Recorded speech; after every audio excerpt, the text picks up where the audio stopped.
Cloth live here on Six Music and Never Know, and another couple of numbers live in session from Cloth. The new album is Secret Measure, and Ali Chant came in as producer on this record. What was the thinking there?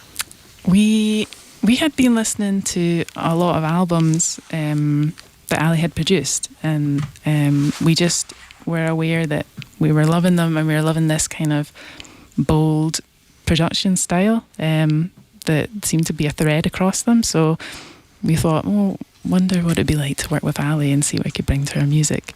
And it was such a great experience. I think we kind of evolved a wee bit and got a bit bolder and bigger sounding from our first record to our second. I mean, was it as simple as that? On one tune, I think it's Lido, there's a trumpet. It doesn't, not as sudden as I suggest it is there. It doesn't come in rasping.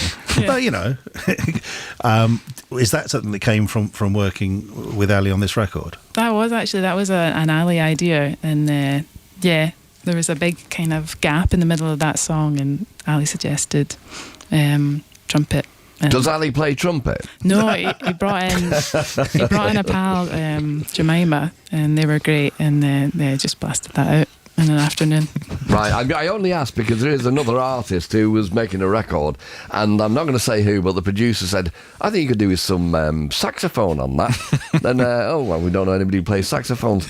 Well, now you mention it, saxophone on every track afterwards, and it was great. So, respect to Ali. Well, seeing as you mentioned it as well, there's a Santor on this record, and I don't pretend to know, prior to reading about this, what a Santor is, but how did that, and just tell us what it is and how it came to be on the record. Am I right in saying, Paul, that it is an Indian instrument? It is, yeah. Right. We saw this instrument on Ali's shelf, and I was quite curious about it because it came with these little sticks that you hit it with. Mm-hmm. So they're quite delicate, they're really light, and there's almost like felt at the end of them. So I was just messing about in that, and I was just kind of determined to get it on the track somehow. And it seemed to be roughly in the same tuning as the track, and it was one of those parts that kind of just wrote itself a wee bit.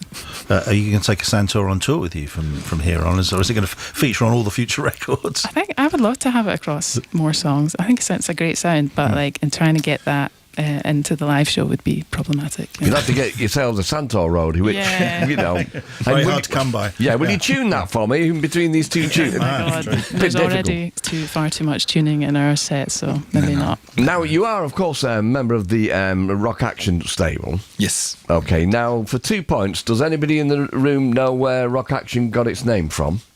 A Mogwai record? No, to go back further than that. No, is that it? You don't know? This is absolutely shameful. I am shaming you live on air. Well, no, it's when Mogwai came and played for us a good few years ago now, I did say to him, so Rock Action, have you named the record label after Scott Ashton, the Stooges drummer? And they were like, yeah, you're the only person to ever have mentioned that, so I've just got to mention it every single opportunity that I get just to big myself up, really. Yeah, well, it's good. We need to know that. Thank you. How, not to put you on the spot, how is it working with the good people at Rock Action? Really great. Yeah. I mean, I'm borrowed one of Stuart's guitars tonight, so he's taking good care of us. But they're a great bunch of folks to work with.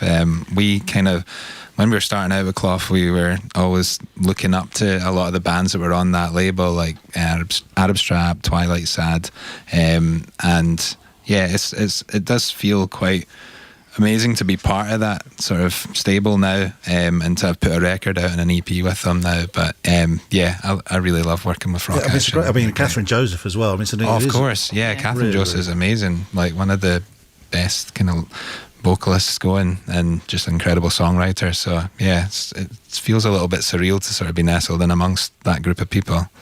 Then you are part of the Stowe College history as well, aren't you? Yeah, a little. Yeah, we went to college at a place called the Academy of Music and Sound in Glasgow, which was kind of sort of owned and operated by Stowe College. Right. So we kind of were able to sort of tap into that lineage a wee bit, and that was where we kind of met the first people that we would go on to like form bands with. It was quite a formative kind of experience and environment to be in. Everyone was a great player. Everyone wanted to just gig and gig and gig. So it was actually a really, really great place to be, like a 17 or 18-year-old like budding musician. Which really stamped its place in history, hasn't it, Stoke College? I mean, we started the programme last night with the Associates, you know, but Alan Rankin, obviously, just a real big predominant figure there, wasn't he? Yeah, of course, yeah. We had Zebra in recently, twins. Sure. So, I mean, we can now ask the twins in bands question again. Where to begin? Is there a special thing between you when it comes to writing, working together, do you think? I think maybe it's just because we're so close.